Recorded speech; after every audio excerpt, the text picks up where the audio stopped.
Airport থেকে প্রতিদিন ভাবি স্বামীরা দুবাই যাইবো, আবার বিকালে চলে আইবো।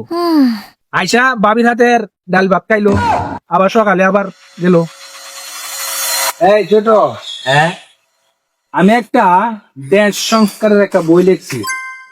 এটা যদি পরিচিতি পা নোবেল পুরস্কার আমার আর কি আটকে যেত না। ভাই আমি যদি আইনে সাকায় আসার বিলে ঠিক মতো দেন না আইনে গেবে নোবেল পুরস্কার আনবেন তো। এই বেটা, আমি সকালে তুই বিল দে। ভাই আমি স্যার বিলটা দেব না আইনে দেশে উন্নয়ন হবে। আমার প্রথম লক্ষ্য হইলো রাস্তাঘাট ঠিক করা।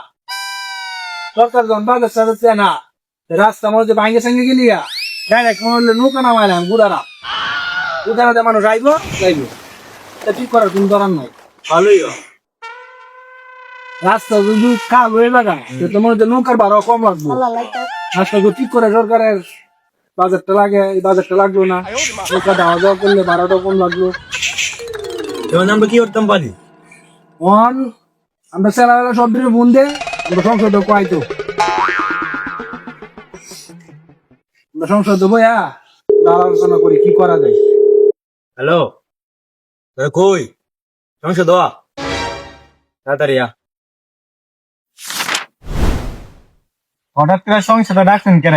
আপনার তো মানুষটা বেশি সুবিধার না, দেশ কমে দেয় বেসার চিন্তা ভাবনা করতেছু। আরে বেড়া, তোরা তো বেশি বুঝাস। দেশ বেচবার লাগে না, দেশ বাঁচাইবার চিন্তা করতেছি আমি। দেশ বাঁচাইতে হইলে প্রথম নতুন ভোটার লাগবো। আর নতুন ভোটার যদি তৈরি করতো যা, তাইলে আমার নিয়ম অনুসারে এসএসসি পাস করলে বিয়া হয়ে লোন লাগবে, এটা বাধ্যতামূলক।